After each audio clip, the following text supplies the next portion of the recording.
Today, the web fights back on fake news, but can it be stopped or even slowed down? We'll take you to MisinfoCon, the front lines on the battle to fight back. Then, the future of sex and what online porn has meant to a new generation. And the Me Too movement and tech. Women take a stand. This is Future Forward. I'm Steve Rosenbaum. And I'm Gene DeRose. Let's launch. Hey, Gene. Hey, Steve. How was DC? You know, I found it strangely depressing. Yeah. I wanted to just be, I hadn't been there since the election. I wanted to just be overwhelmed with the architecture and the Capitol and the history of all that. And I just found it kind of oppressive and bleak. Yeah. Not to start out on a grim note, but I did not want to, like, there were all these tourists and like duck boat tourists. And I thought, are they touring the history of the democracy, or are they, is there any irony as you are a tourist touring Washington? No, probably not. No irony. Although you're there in August, which is ironic. So, who knows? And all right, well, we're going to dive into fake news and we're going to get into sex and all that stuff. But let's start with loving and hating, because I know you've got both barrels loaded and ready to fire. So fire away. Yeah, and as is typical, I'm driven by my hating into whatever loving I can scrape up on the opposite side. And this week, I've been particularly annoyed for over the month or two, and you and I have had our own issues with the lack of truly live support, which for me is AKA talk to the hand. I'm hating how most of the major internet powers thumb their nose at the need to truly talk to someone or have truly live help sometimes. You and I dealt with it, have dealt with it in terms of Facebook, but it doesn't end there. Vimeo, YouTube, Slack, it goes on. And, it's part of the business model of these guys to run on as low a human margin as they can. And I'll say this, since I'm mashing them together, I love live help, which can be live chat, or it can be, damn it, I need to get somebody on the phone. And the irony here is when somebody's trying to sell you something, you better believe they're ready to get with you live. So, of course, the leader in either live chat or talk to someone live are all the e-commerce guys, in particular the wave of the last 3 or 4 years. But I don't believe it's any kind of UI victory to have no situation where when you really need to, you can't talk to someone. Look, Tony Hsieh in the early days of Zappos, and remains today, always said, and I thought it was so smart, he said, when you're talking to a customer, whether they're returning something, they're happy, they're sad, they have a question, he's like, that is an absolutely fabulous marketing opportunity. And he never penalized people for how long they stayed on the phone or how kooky the calls were. And it did really well for Zappos. And still to this day, you can get on the phone with a Zappos person and they'll help you pick out a pair of shoes, or, return something, or tell you about how to get pizza. I mean, they're right. Well, very look, friendly. I'm in particular looking at the non-e-commerce sides, because even though they don't have the same direct rationale, I don't think there's any excuse. And in this day and age of all sorts of issues of trolls and harassment and other kinds of problems with your tech, security and privacy, it's very unfortunate. I feel the only ones that do anything kind of have to, which is hardware related guys. So Apple, of course, will get on the phone if the security of their phone is at risk, or I have a feeling there are legal reasons. But damn if it isn't hard otherwise in some of these other places. So who are you loving? Well, no, I'm loving live support. Zappos is a perfect example. I love the live chat utilities. If you look at like what Shopify offers across the board, it's a generic non-company love this week. I'm loving, live support, and I'm hating the lack of that, AKA talk to the hand. Oh, Gene, I'm feeling my heart is all warm. You're loving people. You're loving talking to other people. It's true. You're right. Real all people. Right, so let's get into Misinfo, because I got a lot to share.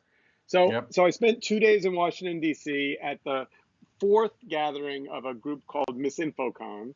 I've been to the premiere event, the original event, which was at MIT, and it's run by hacks and hackers, and it is a journalistic gathering of techno geeks, researchers, academics.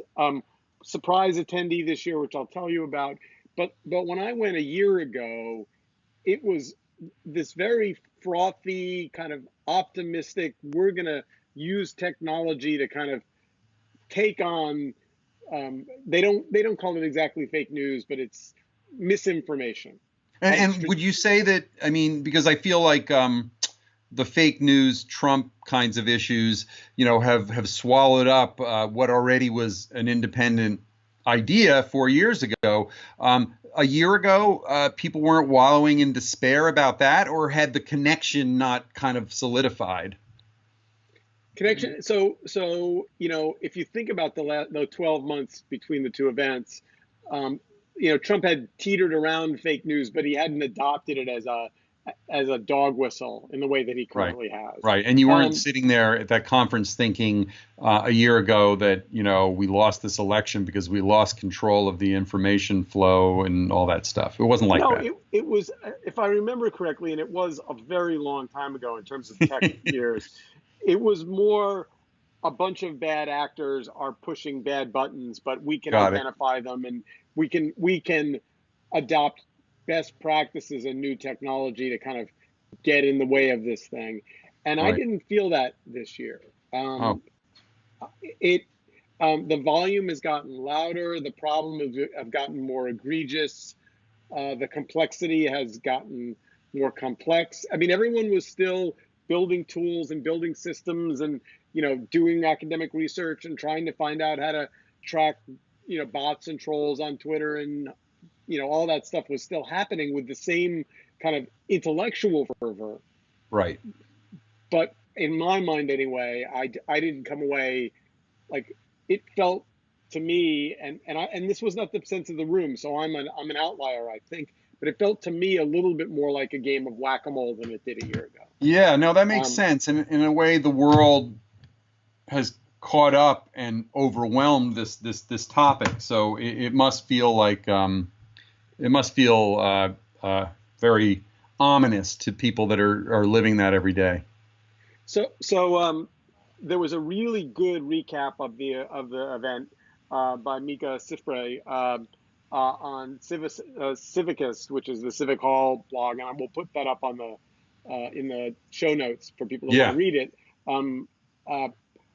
There also was a surprise in that kind of in the mix of presenters, there was someone from the Justice Department, an assistant attorney general, talking about how they're tracking information and sharing information about online trolls, and how the FBI is now sharing information about online trolls with platforms. And I mean, it got a little bit of coverage. The Voice of America wrote about it, and there was a little bit of coverage, but it wasn't, I mean, when it was such a kind of a left of center,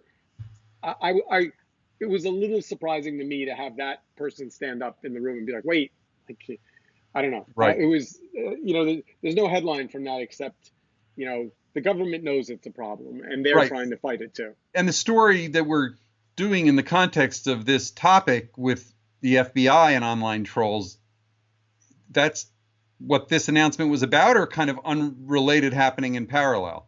No, this is what the announcement was about, was that the government is, I don't know if it was an announcement as much as it was, it was shared with the room.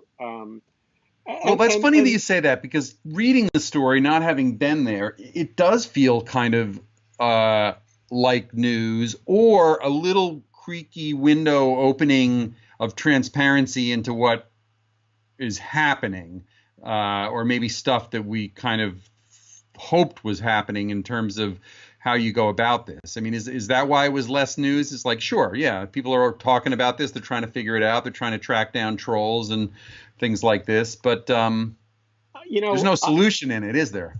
But I also think it's worth remembering that as much as Trump is calling the journalists the enemies of the people and kind of the he's the first president in American history to essentially attack the news media day in and day out and suggest that violence would be a good solution, and that people, he was saying, he wants to be able to punish news organizations and all this crazy stuff that's coming out of the White House.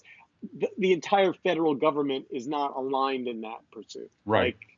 Like, having said that, we probably should spend a minute on Alex Jones. Yeah. Because,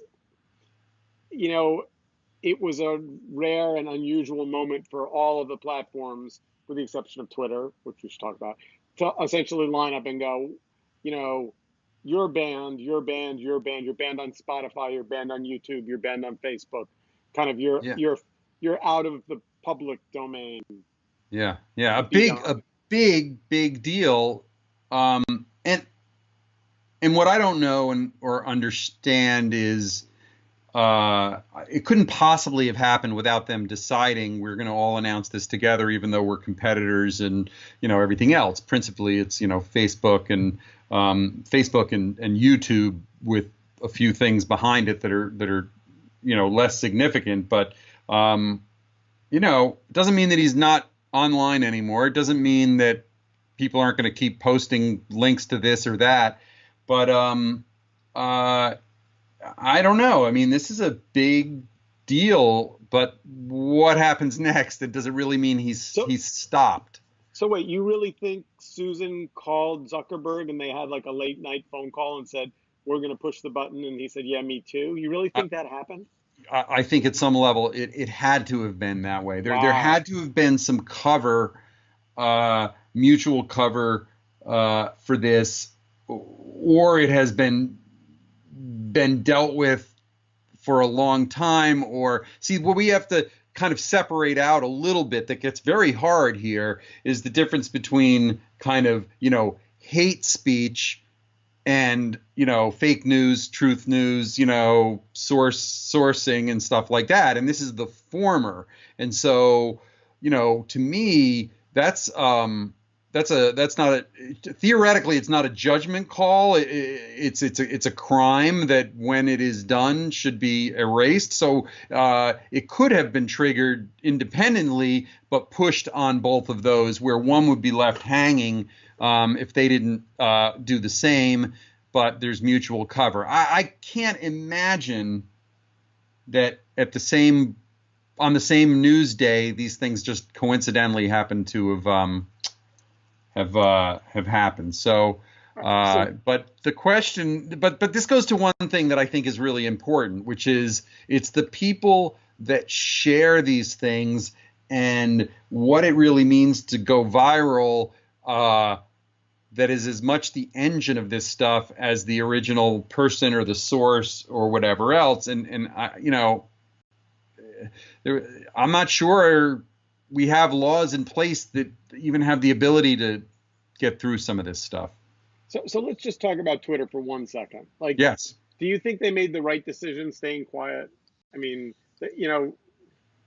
Well, I'm gonna guess again that there's a kind of a practical and clinical application of logic that has to do with the decision, which is to say, on the face of it, if this particular video or this particular channel or these particular tweets or these particular posts, are perceived to be of a hateful nature that goes over a line, then that's the issue. And it could be that since in many ways Twitter is the past links to other things and the nervous system of the internet, it may be that at the presentation level, there just wasn't anything there that they had to prosecute on. Now, I don't understand how that would be true if within a little window your YouTube video is playing, but maybe if YouTube is suddenly down, there are no videos playing automatically. I think I would argue, which is to say that there's a technical razor's edge here, rather than a judgment call that we're not going to do this, you guys are. Depends on who they are. So this is why I resisted talking about Alex Jones, because it's such a rat hole. I'll only say this one thing. These are private companies. They didn't sign up, it's different that when you talk about the New York Times or journalistic organizations that have deep-rooted ethical and history and practices. These are private platform companies. They can do whatever the hell they please. Yeah, and so it's true. to stand behind this kind of fictitious, made-up free speech thing, it's like, look, they write the rules. They can rewrite them anytime they want. And Twitter could say anybody whose name begins with A and last name begins with J is not allowed on our platform. Yeah, well, AJ, any AJ person, we're not going to allow on our platform. There'd be no law broken. There'd be no civil rights claim. Like, I think that people forget that this idea of kind of fundamental free speech has, the bumpers are made up by the individual, by the owners. Right. Well, there's the Yeah. Hobby, Supreme Court case, which had to do with a public place and willingness to serve someone of a sexual orientation and things like that. I guess I feel like I agree with that 100%. There's nothing that can be done to stop it.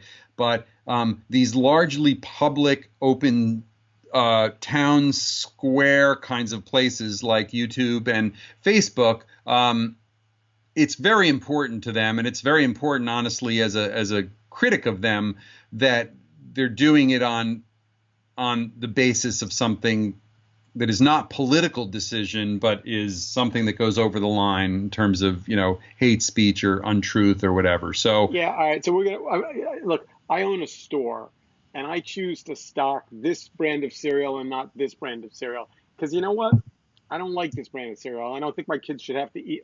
Anyway, let's move on because we got other stuff to talk about. Of Alex course. Jones has gotten more of my bandwidth than he deserves. So with that, let's move to the future of sex, shall we? Yeah, the future of sex. Yep.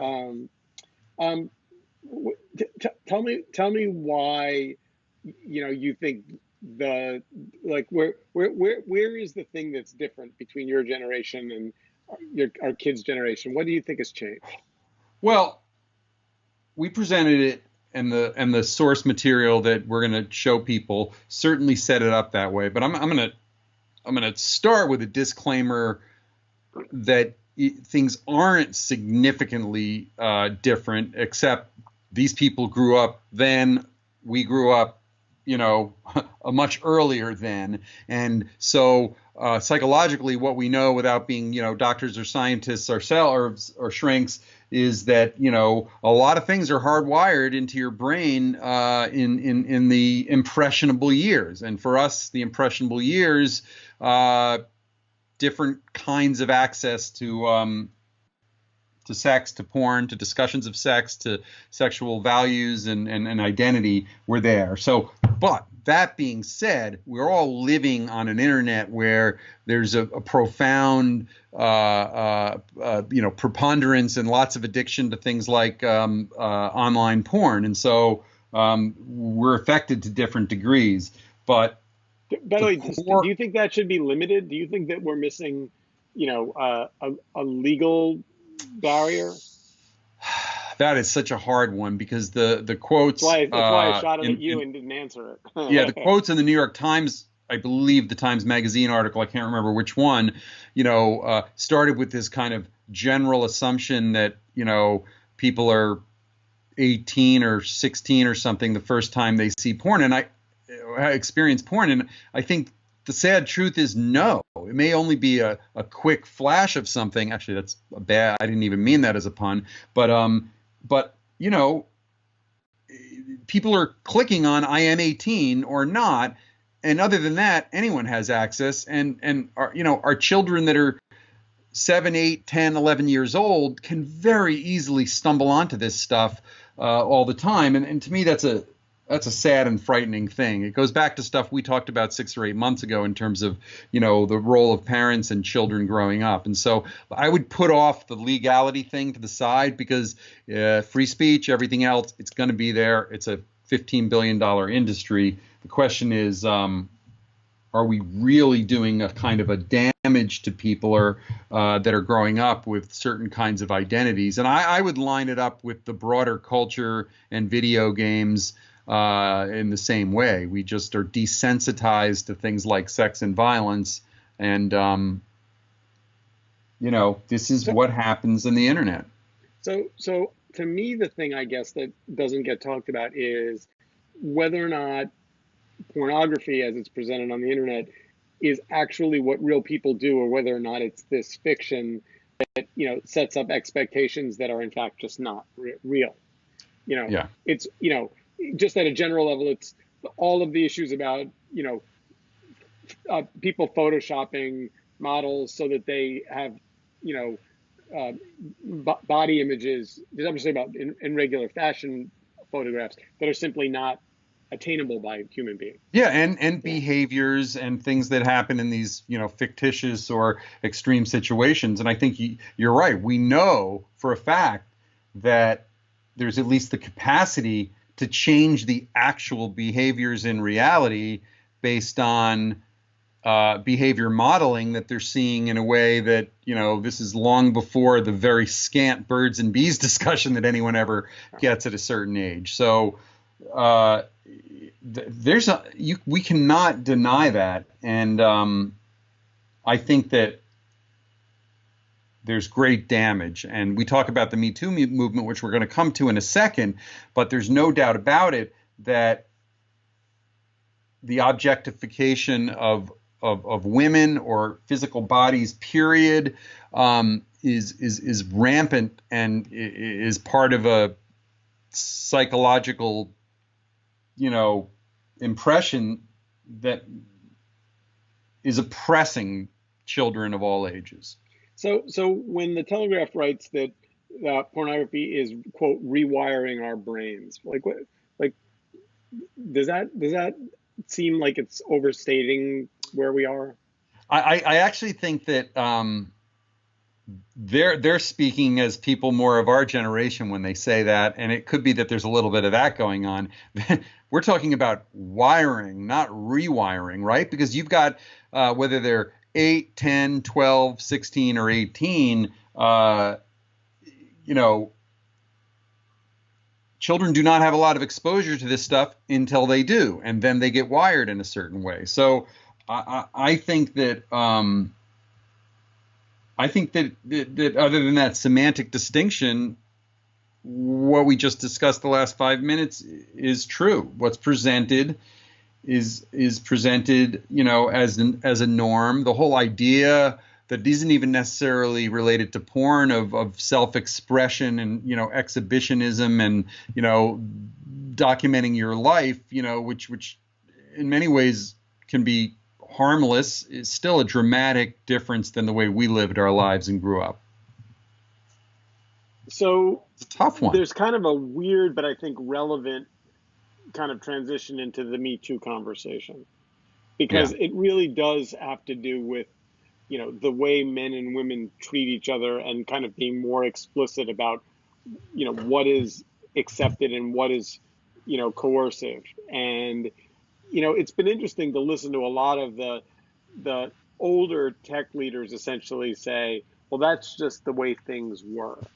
Like somehow you can't blame me for acting badly because everyone was acting badly. Right. Yeah. You've been in the tech business a long time. Do you actually think anything's going to change? Well, I think things have already changed, but what has not changed is how people, and in particular, males in our society, are taught to think of their identity and their identity in relation to, women and girls. And, again, this is something that can't begin to change in a significant way until, I would say, 15 or 20 years from now, because I do believe we are at the beginning of a more enlightened approach in the dialogue and the words we use and the behaviors we discuss. If you look at television from even the 90s, it can be embarrassingly off and inappropriate, and that's changed. So you do see changes in the way things get wired. But the likes of you and I are, we're left having to manage through the wreckage of some of our peers who've done some bad things, and there's no excuse for it. But the worst thing I hear is, oh, that's just the way it was, or I was brought up that way, or whatever. I'm not forgiving anyone by saying this wiring is happening. I'm just saying things aren't going to change a lot. It's a little bit like police brutality, which is to say the internet in some ways has helped, among other things, has helped expose behaviors and transgressions that have gone on from time memoriam. So let me ask a rhetorical question. You're in a tech company. You're working 20 hours a day. You're in a startup, men and women working together. There's a male and a female. They are attracted to one another. He's marginally her supervisor. He's one notch up on the org chart. Is that automatically coercive? Well, I think I wouldn't pass. Let me answer the question two ways. One is, I'm not sure. The second is, what is the current state of corporate policy, either just conventional wisdom or how a public company versus a non-public, or a progressive company versus a non-progressive company. I had a long conversation, coincidentally, with two significant and slightly older tech entrepreneurs and investors, and they speak about what happens at the C-level and what the board does when a C-level person is in a relationship with a subordinate. And somehow one person said, if the relationship existed prior, it's okay. And the other one said, it's also okay if transparency unfolds about it. And to me, that's ridiculous. I mean, it's either right or wrong.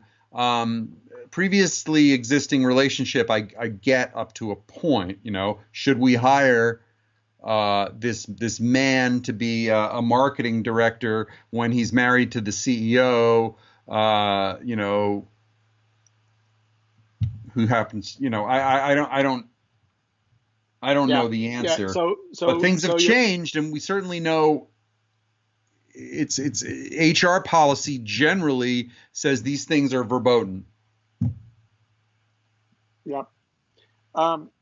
So let's. What have you done at your companies? Have you run into it, or have you had issues, or married people, or couples that developed, or things like that? I'm happy to say we had no bad experiences that I was aware of. Yeah, at Jupiter, we had, I think, 3 or 4 couples that developed into marriages. Now, we had both BNN and Magnify, a number of those. Absolutely. Yeah, but never any things that became bad problems, even though that was happening all over the place, and it's certainly at other companies and always has. This is one of these things where I believe we are still, in the kind of this mad period of initial exposure, and there may be 4 or 5 more categorical Ronan Farrow, articles to unfold. Looking at other industries, and tech historically has been a terrible place in terms of just sexism in general. He's prolific as hell. He's an amazing reporter. Boy. Yeah. All right. Well, we are out of time, my friend. So we've solved the world's problems. We've solved fake news and porn and all of it. So yeah, there's a lot more to come, though. It never stops. All right. We will see you in a week. The future continues. Bye, Steve.